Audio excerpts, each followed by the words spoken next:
Security! This girl is a shoplifter. Get her out! 16-year-old Maya Richardson stood frozen, clutching $300 in cash and the silk scarf she had intended to buy her mother for her birthday. Her simple jeans and sneakers suddenly looked like a costume in the marble-floored luxury store. "Look at her," the manager continued, his voice cutting through the clamor of the Saturday afternoon. "She doesn't belong here." Maya clutched the money. "I'm trying to buy my mom a birthday present." The manager's laugh was as sharp as broken glass. Of course. These real-life stories happen every day across America. Black stories like Maya's remind us that the most touching stories often come from the ugliest moments. But this remarkable story, one of the most powerful life stories you'll ever hear, is just beginning. Have you ever been judged by your appearance before someone heard your voice? The manager's name tag read Jessica Whitmore, store manager. She crossed her arms, blocking Maya's path to the register like a human barricade. Her designer blazer and perfectly styled blonde hair screamed authority in this temple of luxury retail. "People like you come in here all the time causing trouble," Jessica announced, her voice deliberately loud enough to turn heads. 3 customers stopped browsing. 2 pulled out phones. Maya felt heat rise in her cheeks but kept her voice steady. "I'd like to purchase this scarf, please." "That money is probably stolen anyway." Jessica's eyes swept Maya from head to toe with practiced disdain. "I'm calling the police before you grab something and run." The timestamp appeared in Maya's mind, a habit from her Stanford pre-law program. 8 minutes to de-escalate. 8 minutes before this became something else entirely. "Ma'am, I understand your concern," Maya said, pulling out her wallet with careful movements. "But I have proper identification and legitimate funds." A customer near the jewelry counter had started live streaming. The notification chime was soft, but Maya caught it. Social media moved fast, faster than police response times. Jessica waved her hand dismissively. "Save it. I've seen this scam before." She turned to address the growing audience of customers. "They send in young ones now. Think we won't suspect anything." Maya's backpack slipped slightly, revealing the corner of a first-class boarding pass from yesterday's flight back to San Francisco, LAX to SFO. Business travelers didn't typically shoplift scarves, but Jessica wasn't looking for logic.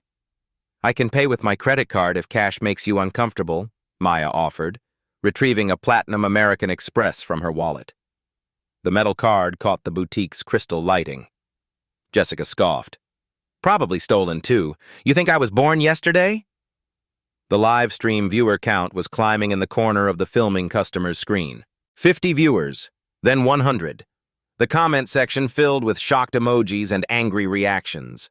An elderly black woman near the perfume counter caught Maya's eye and shook her head knowingly. She'd lived this story before, in different stores, different decades. The look on her face said everything. "Stay calm, baby. Don't give them what they want."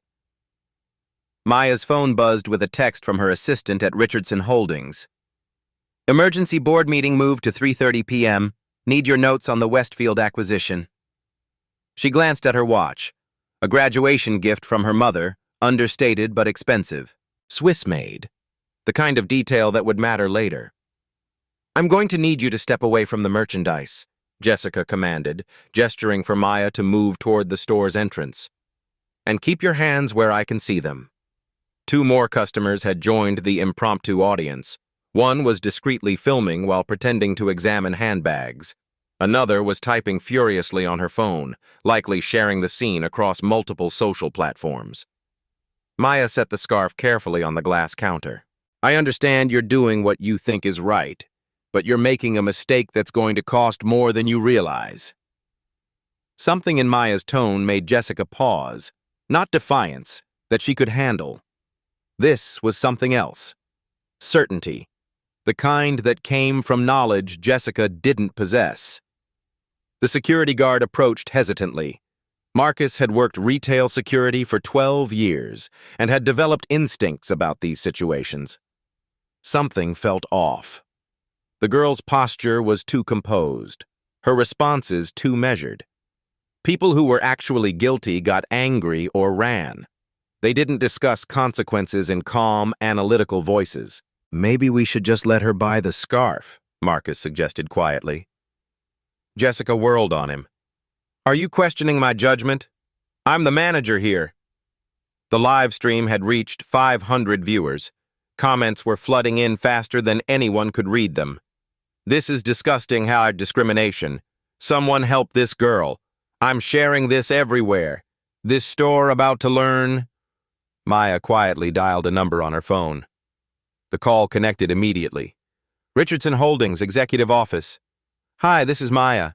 I need legal and PR at the Westfield location. Now." Jessica's face shifted from smug confidence to confusion. "Richardson? As in Richardson Holdings?" The voice on Maya's phone was crisp, professional. "Right away, Miss Richardson. Should I notify your mother?" Maya glanced at her watch again.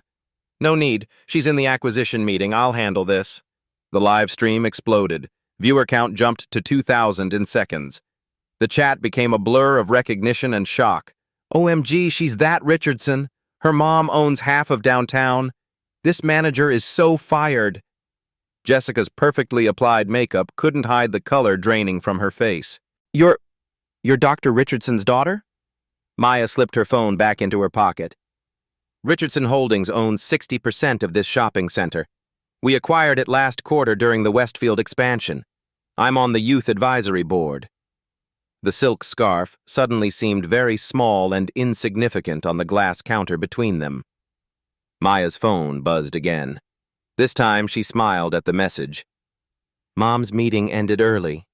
5 minutes out." She looked directly at Jessica for the first time since entering the store. "Actually, this timing might work perfectly." The assistant manager appeared like a shark sensing blood in the water. Derek Morrison had been watching from the stockroom when he heard his store manager's raised voice. Now he stood beside Jessica, arms crossed, designer ties straightened for the impromptu confrontation. "What's the situation here?" Derek's voice carried the authority of someone accustomed to being obeyed. Jessica's confidence returned with backup. "Suspected shoplifter. She's claiming to be some Richardson, but look at her." She gestured dismissively at Maya's simple outfit. "Does she look like she belongs in Nordstrom?" Derek studied Maya with calculating eyes. "You're saying you're related to Richardson Holdings?" "I'm Dr. Vanessa Richardson's daughter," Maya replied calmly. "Maya Richardson." "Sure you are." Derek's laugh was harsh.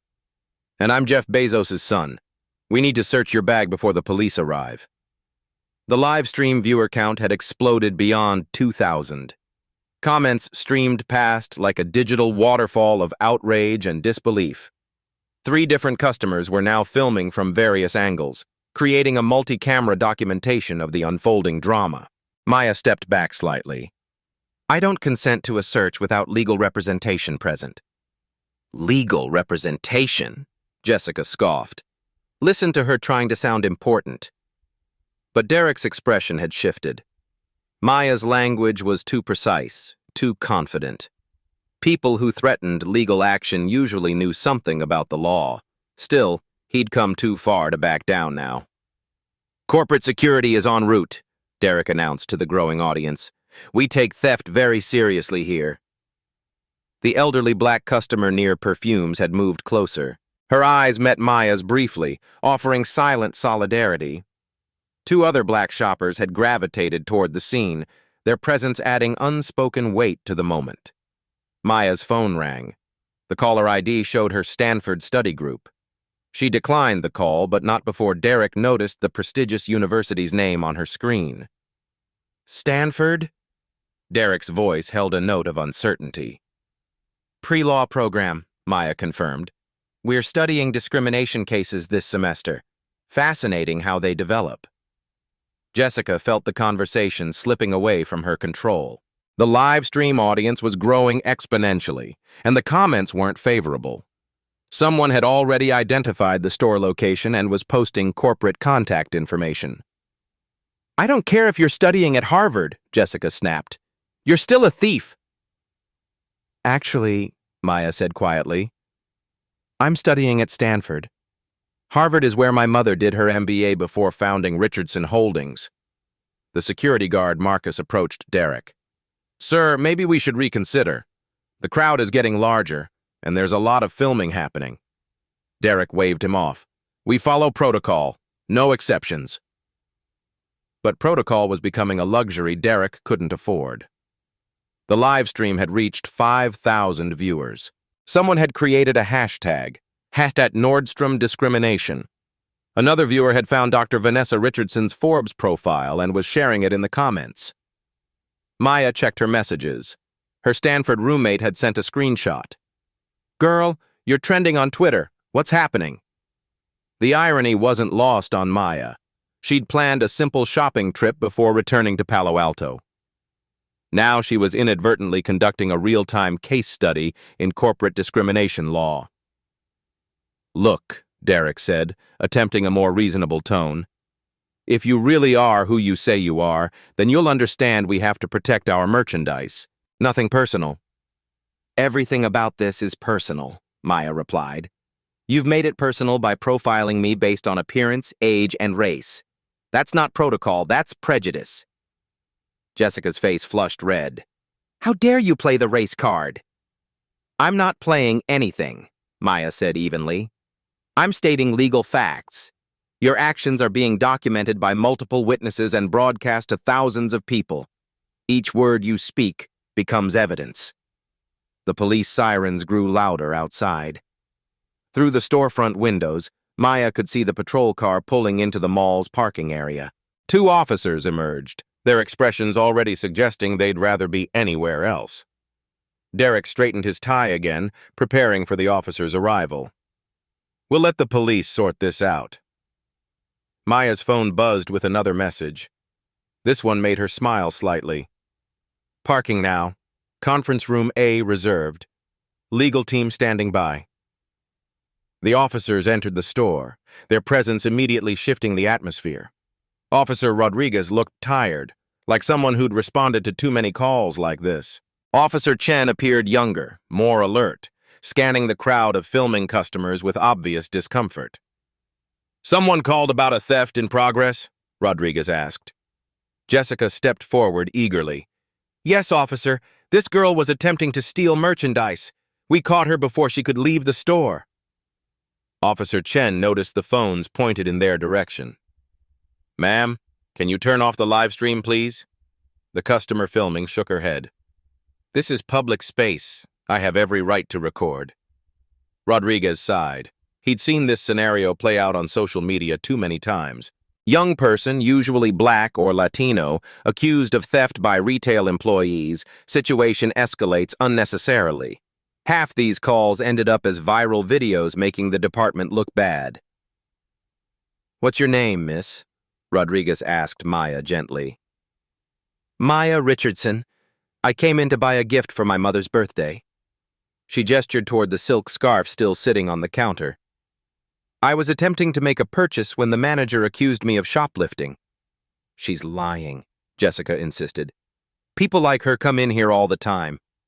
People like her? Officer Chen interrupted, his voice sharp. He'd grown up in this neighborhood. He knew discrimination when he heard it. Rodriguez studied Maya's demeanor. Calm, articulate, no signs of deception or nervousness that typically accompanied actual theft. He glanced at the expensive watch on her wrist, the quality backpack, the platinum credit card she held ready for payment.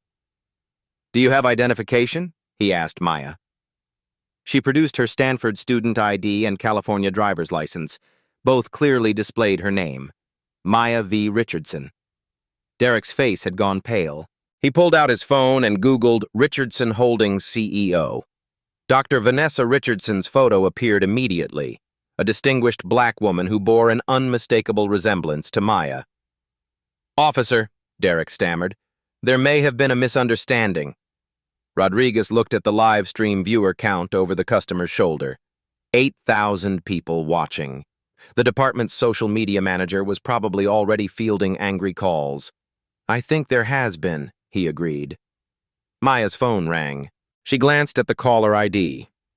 Mom. Office. "Excuse me," she said politely to the officers. "I should take this."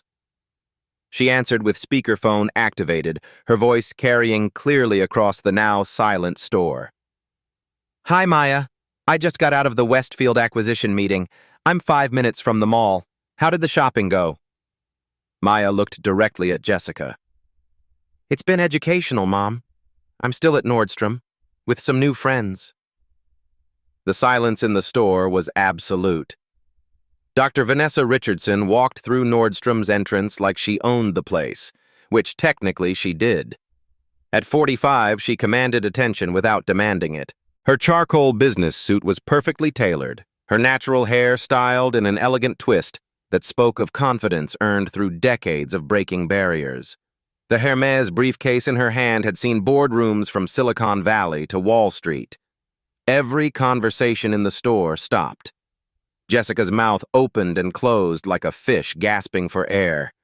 Derek's carefully maintained composure cracked completely. Even the officers straightened unconsciously in the presence of someone who radiated executive authority. Maya smiled genuinely for the first time since entering the store. "Hi, Mom." Dr. Richardson surveyed the scene with the analytical eye of someone accustomed to assessing crisis situations. Multiple cameras pointed at her daughter. 2 police officers standing awkwardly near the counter. Store management looking like they wanted to disappear into the marble floor. "Maya," she said calmly, "would you mind explaining what's happening here?" The live stream viewer count had exploded past 15,000. Comments flooded in at impossible speed. "That's Dr. Vanessa Richardson, CEO of Richardson Holdings. These people are so screwed. She's worth like 500 million. Maya's voice remained steady as she recounted the events. "I came in to buy you a birthday gift. The manager accused me of shoplifting based on my appearance. When I tried to pay, she refused my money and called the police." Dr. Richardson's expression didn't change, but something shifted in her posture. A subtle straightening that suggested controlled fury. "I see," she said quietly. "And how long has this been going on?" "About 25 minutes. Officer Rodriguez cleared his throat. "Ma'am, if you're the young lady's mother, we can resolve this quickly. There's clearly been a misunderstanding." Dr. Richardson turned her attention to the officers. "Officers Rodriguez and Chen, according to your name tags. I appreciate your professionalism, but I'm concerned this isn't a misunderstanding at all." She opened her briefcase and withdrew a tablet. Her fingers moved across the screen with practiced efficiency. "Richardson Holdings acquired a controlling interest in this Westfield property 3 months ago. The purchase price was $47 million. Our portfolio now includes 63 retail properties across 7 states. Derek felt his career prospects evaporating in real time. Dr. Richardson continued, her voice conversational but carrying the weight of absolute authority. "As part of our due diligence, we reviewed customer service records for all tenants. Nordstrom showed concerning patterns of discrimination complaints. 23 filed in the past 18 months. 19 unresolved." She turned to Jessica directly. "Ms. Whitmore, isn't it? According to your personnel file, you've been the subject of 4 separate customer complaints alleging racial profiling. This is the first time it's been documented on live stream." Jessica's face had gone from red to white to an alarming shade of green. I was just following protocol." "Whose protocol?" Dr. Richardson asked. "Show me the company policy that instructs employees to refuse legal tender from customers based on their appearance." Silence. Maya watched her mother work with quiet admiration. This was Dr. Vanessa Richardson in her element, dismantling flawed systems with surgical precision and unshakable facts. "Mom," Maya said, "I should mention that the entire interaction has been live-streamed. Current viewer count is approaching 20,000.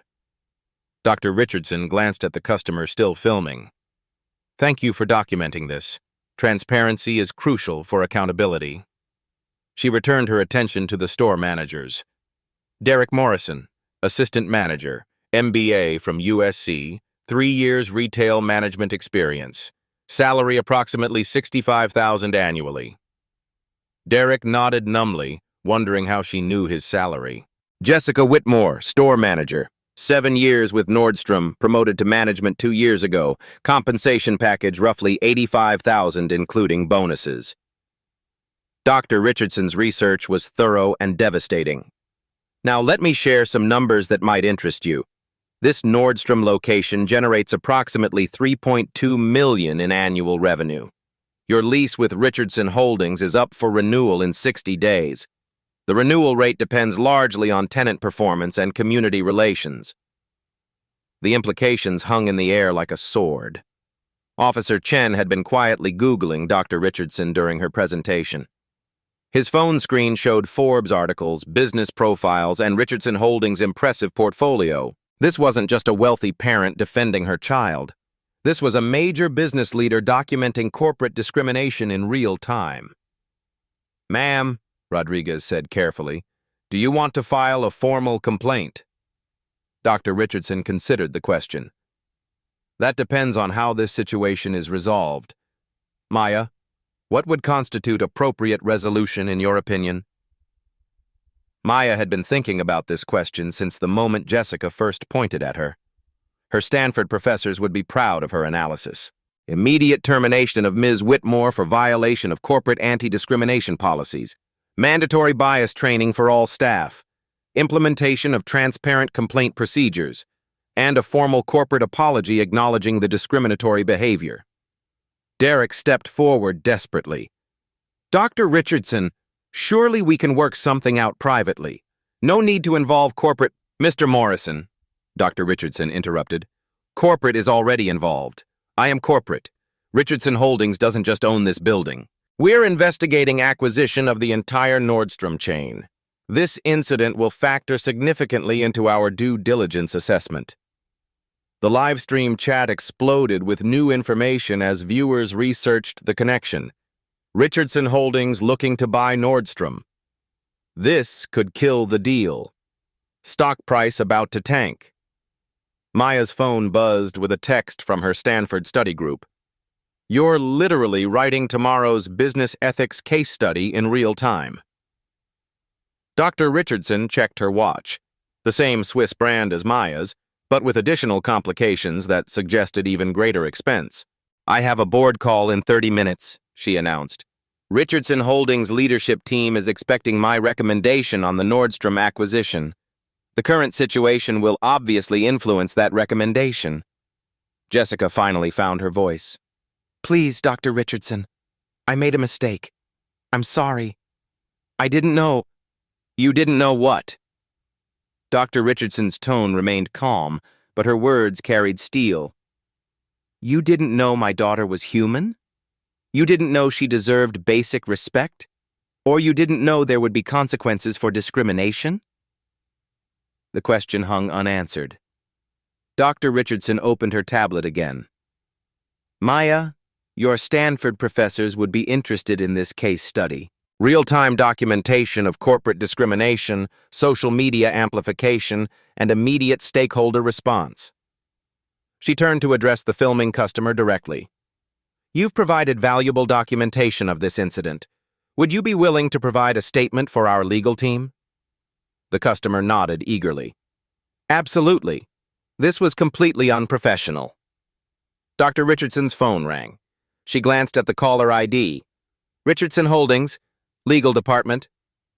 "Perfect timing," she said, answering on speaker. "Janet, I need you to prepare documentation for a discrimination incident at our Westfield Nordstrom property, full legal review and corporate response protocol." The voice on the phone was crisp and professional. "Understood, Dr. Richardson. Should I involve PR and media relations?" "Yes. And prepare talking points for the board call. This incident may impact our Nordstrom acquisition timeline." Derek made one last desperate attempt. "Dr. Richardson, please. We can resolve this internally. No need for legal involvement. Dr." Richardson closed her phone and looked at Derek with something approaching pity. "Mr. Morrison, this became a legal matter the moment your manager chose discrimination over customer service. The documentation is already complete thanks to social media." She gestured toward the live stream, which had now reached 25,000 viewers and was trending on multiple platforms.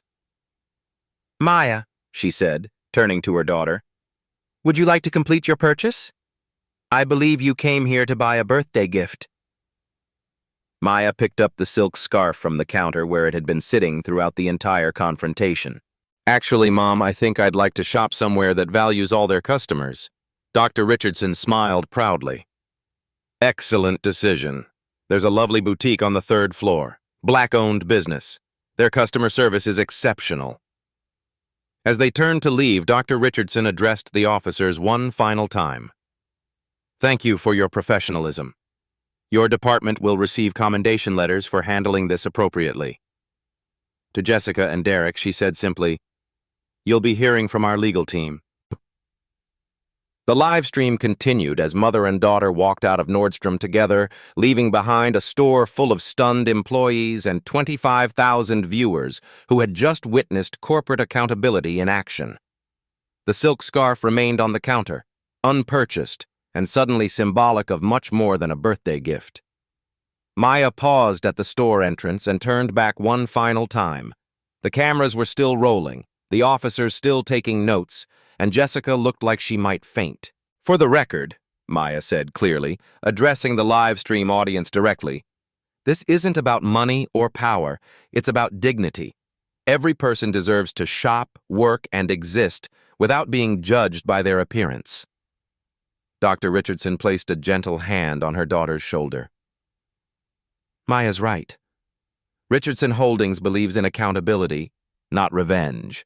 But we also believe in consequences for discrimination." She addressed the store directly. "You have 24 hours to develop a comprehensive response plan. Our legal team will review your proposals and determine next steps." The finality in her voice left no room for negotiation.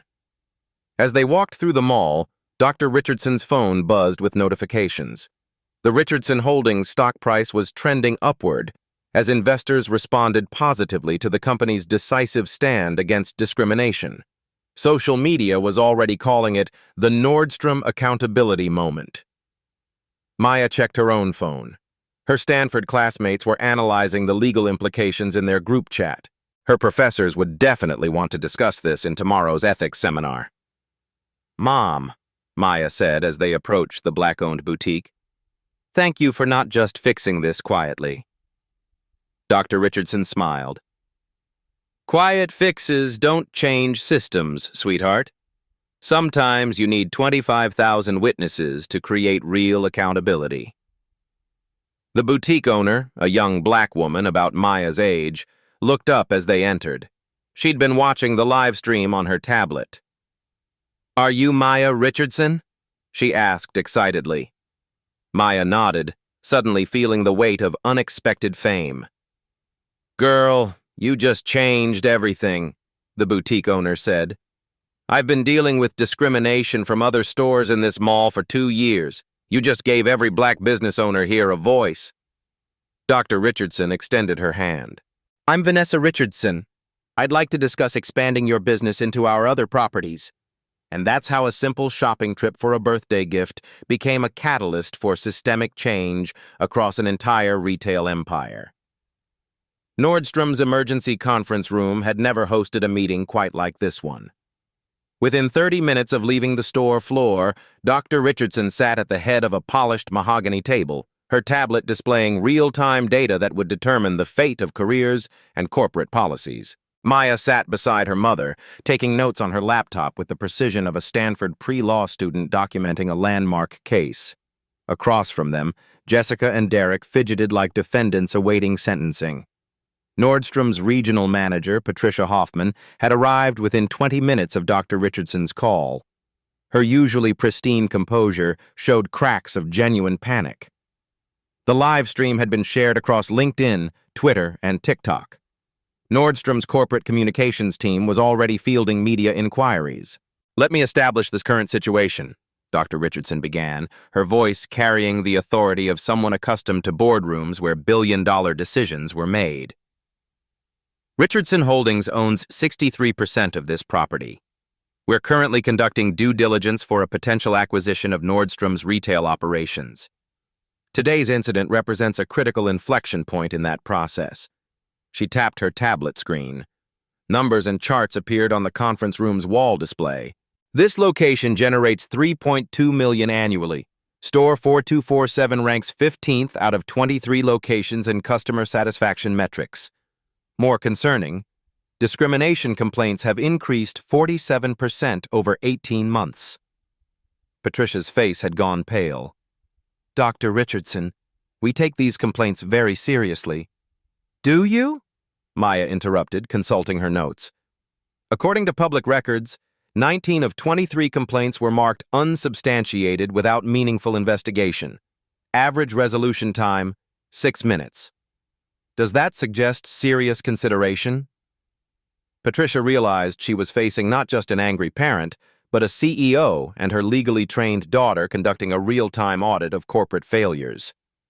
Dr. Richardson continued her presentation. Richardson Holdings' investment philosophy prioritizes companies with strong ESG metrics. Environmental, social, and governance factors directly correlate with long-term profitability. Today's incident suggests significant governance deficiencies. She turned to Jessica directly. Ms. Whitmore, explain your decision-making process when you encountered my daughter. Jessica's voice shook. I thought she looked suspicious. Define suspicious. She was young and her clothes were casual. Maya looked up from her laptop. I was wearing jeans and sneakers purchased at this exact Nordstrom location. My backpack is Patagonia, retail price $200. My watch is Omega, retail price $4,000. Which element suggested criminal intent? The silence stretched uncomfortably. Dr. Richardson opened another screen on her tablet. Let's examine the financial implications. Richardson Holdings manages pension funds for over 40,000 employees. Our investment decisions impact retirement security for teachers, firefighters, and municipal workers. When we invest in companies, we expect ethical standards that align with our fiduciary responsibilities. She gestured to the wall display where new data appeared. Nordstrom's current market capitalization, $8.7 billion. Richardson Holdings was prepared to invest $1.2 billion in acquisition and expansion. Today's incident raises questions about cultural alignment with our investment criteria.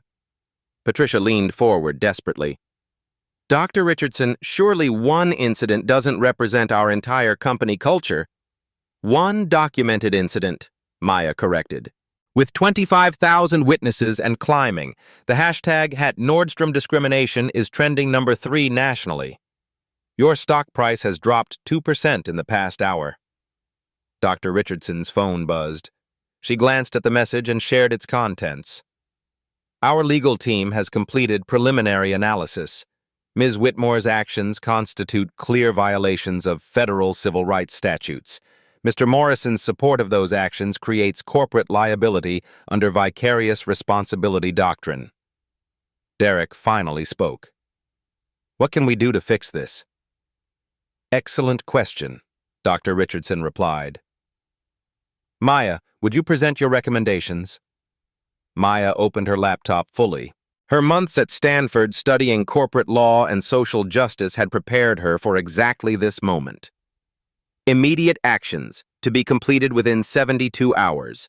First, termination of Ms. Whitmore for violation of corporate anti-discrimination policies.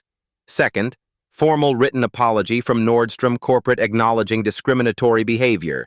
Third, implementation of bias reporting system accessible via QR codes throughout all stores. She scrolled to her next page. Short-term changes to be completed within 30 days. Mandatory bias training for all customer-facing employees with quarterly refreshers. Partnership with diversity consulting firm for policy review. Establishment of customer advocate position to investigate discrimination complaints independently. Patricia was taking frantic notes. Maya continued.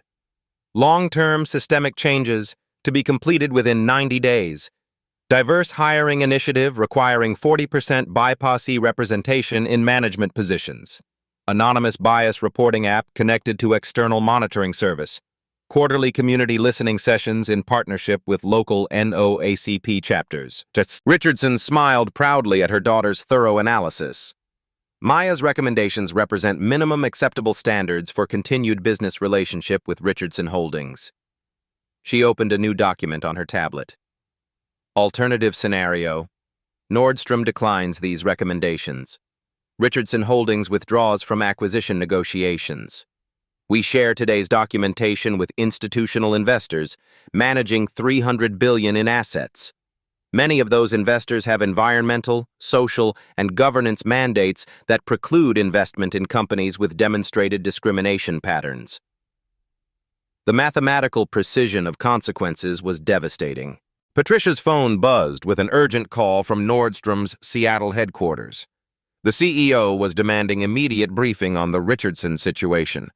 Social media mentions had exploded past 50,000. Cable news networks were picking up the story. "Dr. Richardson," Patricia said carefully, "I'm authorized to accept your terms immediately, but I need assurance that Richardson Holdings will continue considering the acquisition." Dr. Richardson exchanged glances with Maya. "Our investment decisions are based on data, not emotion. Nordstrom's response to this crisis will determine whether your company aligns with our investment criteria." She stood, signaling the meeting's conclusion. "You have 48 hours to present a comprehensive implementation plan. Our legal team will review compliance metrics weekly. Maya will serve as youth advisor during the transition period." Maya closed her laptop. "I'll also be writing my senior thesis on corporate accountability in retail discrimination. This case study will be submitted to Harvard Business Review for publication." Patricia nodded numbly. The implications were staggering. Maya's research would be read by business leaders worldwide, making Nordstrom either a cautionary tale or a transformation success story. Dr. Richardson gathered her materials with the efficiency of someone accustomed to changing corporate cultures through strategic pressure. "Ms. Hoffman, you'll have my executive assistant's contact information within the hour. All progress reports should be submitted through official channels." She turned to Jessica and Derek one final time. "This experience should serve as education for your next career opportunities. Understanding bias isn't just moral imperative, it's business necessity." As they prepared to leave, Maya's phone chimed with a notification. Her Stanford study group had created a shared document analyzing the legal precedents established by today's events. Her constitutional law professor wanted to feature the case in next semester's curriculum. "Mom," Maya said quietly, "do you think this will actually change anything?" Richardson looked at her daughter with deep respect. "Sweetheart, you just demonstrated that accountability isn't about revenge. It's about systems change. 25,000 people watched you handle discrimination with grace and intelligence. That's how culture shifts, one documented interaction at a time." Patricia stood uncertainly. "Dr. Richardson, thank you for giving us the opportunity to make this right." "Don't thank me," Dr. Richardson replied. "Thank Maya. She could have responded with anger or legal threats. Instead, she chose education and transformation. That's the kind of leadership Richardson Holdings invests in." Maya packed her laptop, already thinking about her next classes at Stanford. This incident would definitely feature in her senior thesis on corporate social responsibility. Her professors would be fascinated by the real-time application of theoretical frameworks. As they walked toward the parking garage, Dr. Richardson's phone rang. The caller ID showed Board of Directors, Emergency Session. "They want debriefing on the Nordstrom situation," she explained to Maya. "Your documentation will be crucial for our investment committee's decision." Maya smiled. Just another day changing corporate America, one live stream at a time. The Nordstrom incident had evolved from personal humiliation to corporate case study to potential industry transformation. All because a 16-year-old girl had the courage to document injustice and the support of a mother who understood that real power meant creating systemic change. 30 days later, Maya walked back into the same Nordstrom location. This time, she wasn't shopping for birthday gifts. She was conducting her first official inspection as Richardson Holdings Youth Advisory Board representative. The transformation was immediately visible. QR codes for bias reporting were prominently displayed near every entrance. Digital screens announced the store's new inclusive excellence commitment. Most striking, the staff had changed dramatically. The new store manager was a young Latina woman whose warm smile replaced Jessica's perpetual scowl. Jessica Whitmore had been terminated effective immediately after the board meeting. Her final performance review cited failure to uphold corporate values and creation of legal liability through discriminatory conduct. She'd since found employment at a small boutique outside the city, where her social media infamy had followed her. Derek Morrison faced a different fate. Rather than termination, Nordstrom had offered him a choice: resignation or demotion to sales associate with mandatory bias counseling. He'd chosen the counseling route, becoming an unexpected advocate for diversity training after experiencing his own perspective shift. Maya checked her tablet as she walked through the store. The BiasGuard AI system, developed by a Black-owned tech company Richardson Holdings had subsequently invested in, monitored customer interactions through audio analysis and facial recognition. Staff members wore discrete badges that recorded tone, language patterns, and interaction duration. Maya, the new store manager, Carmen Rodriguez, approached with genuine enthusiasm. "How's Stanford treating you?" "Finals week," Maya replied with a smile. "But I wanted to see how implementation was progressing." Carmen's pride was evident. "Customer satisfaction scores have increased 32%. We've processed 12 bias reports through the new system, all resolved within 24 hours, and sales are up 18% since the changes." Maya made notes in her inspection report. The correlation between inclusive practices and business performance was proving her Stanford professor's theories correct. The anonymous reporting app had processed over 200 submissions across all Nordstrom locations. 87% reported positive resolution experiences. The remaining 13% had triggered immediate corporate intervention and additional training requirements. Dr. Richardson's investment committee had approved the Nordstrom acquisition 2 weeks prior. The company's swift implementation of bias reduction measures had impressed institutional investors. Environmental, social, and governance scores had improved enough to attract pension fund investments totaling $400 million. Maya walked past the counter where she'd first attempted to buy her mother's scarf. A young black girl, perhaps 14, was examining jewelry with her grandmother.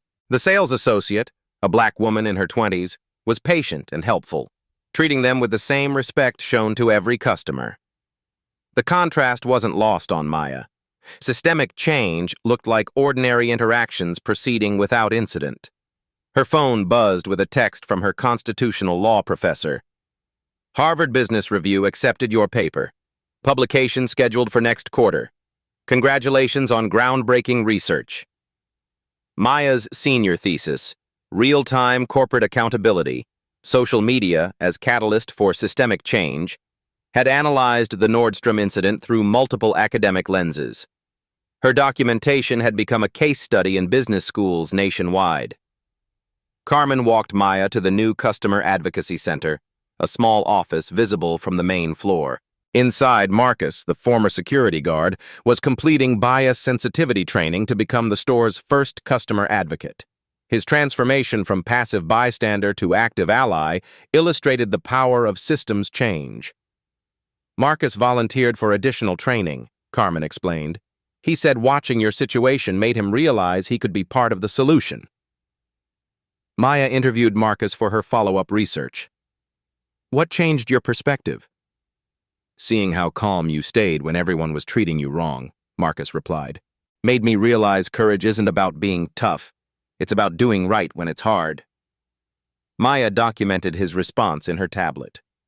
These individual transformations were often more meaningful than policy changes. The quarterly community listening session was scheduled for next week. Local NAACP representatives, customer advocates, and Richardson Holdings executives would review progress and identify improvement opportunities. Maya would present findings from her academic research alongside practical recommendations. Dr. Richardson's broader influence was expanding.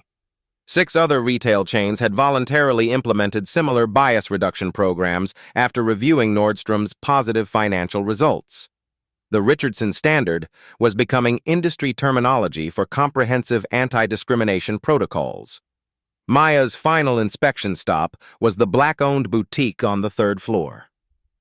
Business had tripled since Dr. Richardson's investment and Richardson Holdings' promotion of diverse vendors.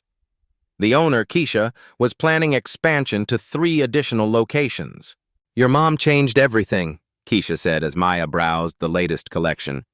"Not just for me, but for every Black business owner in retail."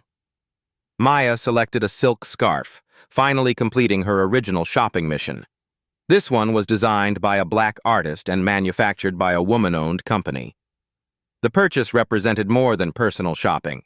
It demonstrated how individual choices could support systemic transformation. As she left the store, Maya reflected on her mother's words from 30 days ago. "Quiet fixes don't change systems." The Nordstrom incident had proved that strategic documentation, combined with economic leverage and educational follow-through, could create lasting institutional change. Her Stanford professors had been right about the power of case studies, but they'd underestimated the impact of real-time accountability amplified by social media and backed by financial consequences. Maya's final report to Richardson Holdings documented measurable improvements across all metrics: customer satisfaction, employee retention, sales performance, and community engagement.